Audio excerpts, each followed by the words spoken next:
여러분, 가슴이 쥐어짜듯이 아프십니까? 숨이 턱턱 막히고 식은땀이 흐르나요? 그렇다면 진심으로 축하드립니다. 지금 이 사람이 미쳤나 생각하실 겁니다. 사람이 아파 죽겠는데 축하라니요. 하지만 제 말 끝까지 한번 들어보세요. 이 영상이 끝날 때쯤엔 저에게 고맙다고 하시게 될 겁니다. 전 세계 사망 원인 1위, 돌연사의 주범 심근경색. 이 병이 무서운 진짜 이유는 소리 없이 찾아와서 단숨에 생명을 앗아가기 때문입니다. 그런데 여러분은 지금 가슴 통증이라는 신호를 받으셨습니다. 이건 하늘이 여러분에게 준 마지막 생존 기회입니다. 대부분은 이 기회조차 얻지 못하고 주무시다가 혹은 길을 걷다가 갑자기 세상을 떠납니다. 하지만 여러분은 몸이 보내는 경고음을 들으셨으니 이제 대비만 하면 100% 살 수 있습니다.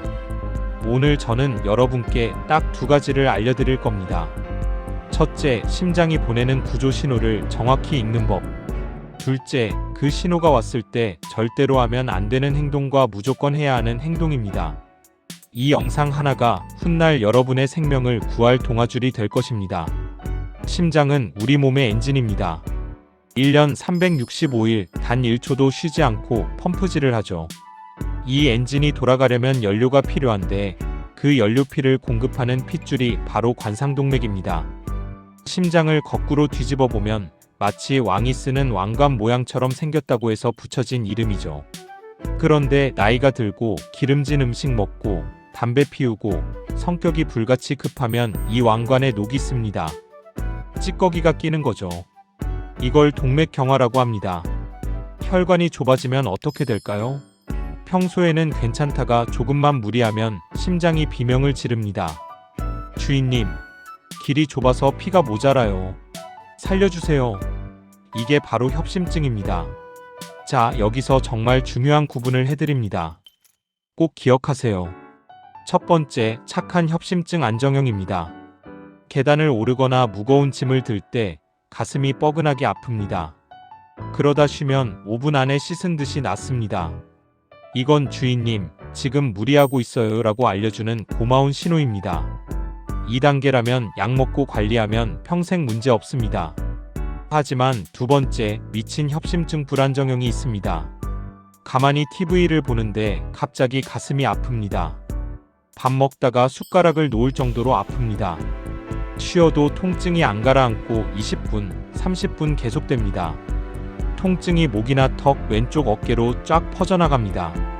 이건 경고가 아닙니다. 폭탄이 터지기 30분 전이라는 뜻입니다. 혈관이 좁아진 걸 넘어서 혈전피떡이 혈관을 완전히 틀어막기 직전인 겁니다. 이게 막히면 그게 바로 심근경색이고 심장 근육이 썩어 들어가기 시작합니다. 제가 대학병원에 근무할 때 겪었던 일입니다. 한창 코로나가 기승을 부리던 때였죠. 어떤 할아버지 한 분이 응급실 접수창구 의자에 웅크리고 앉아 계셨습니다. 원무과 직원이 저 환자분 좀 이상해요라고 해서 나가봤더니 할아버지가 식은땀을 비 오듯이 흘리고 계시더군요. 얼굴은 하얗게 질려있고 가슴을 부여잡고 숨도 제대로 못 쉬셨습니다. 직감했습니다. 아, 이건 심근경색이다. 시간이 없다.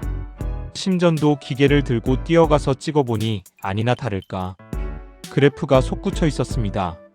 심장 혈관이 꽉 막혀서 심장이 죽어가고 있다는 신호, 급성 심근경색의 STEMI였습니다.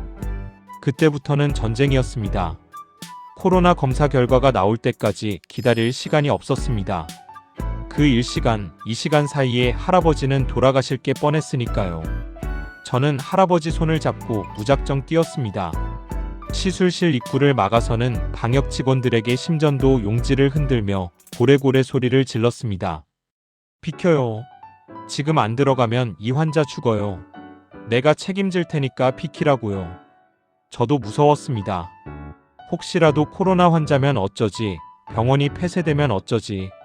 하지만 제 손을 꽉 잡은 할아버지의 축축하고 차가운 손을 놓을 수가 없었습니다.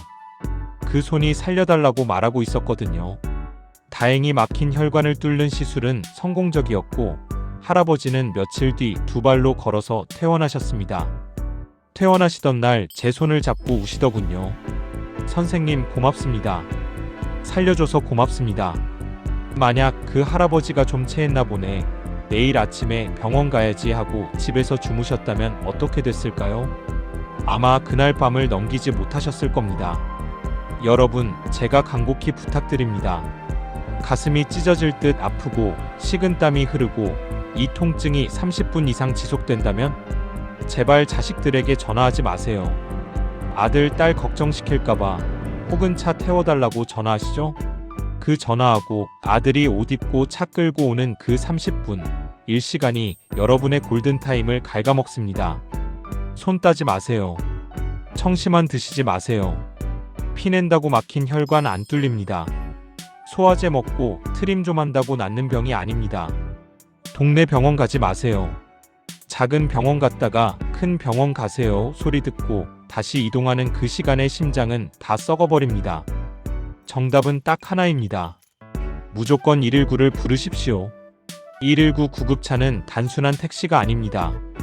그 안에는 심장이 멈추면 다시 뛰게 할 장비제 세동기가 있고 여러분을 태우고 가는 동안 어느 병원으로 가야 가장 빨리 시술받을 수 있는지 파악해서 바로 꽂아줍니다. 119를 불렀는데 별거 아니면 어떡하냐고요? 부끄러워할 필요 없습니다. 구급대원도 응급실 의사도 아무도 여러분을 탓하지 않습니다. 오히려 빨리 오셔서 정말 다행입니다 라고 할 겁니다. 기억하세요. 가슴 통증은 하늘이 주신 살 수 있는 기회입니다. 이 신호를 무시하지 마시고 감사한 마음으로 119를 누르세요. 그 손가락 하나가 여러분의 남은 30년 인생을 지킵니다. 오늘 영상이 여러분과 가족을 지키는 소중한 처방전이 되었기를 바랍니다. 감사합니다.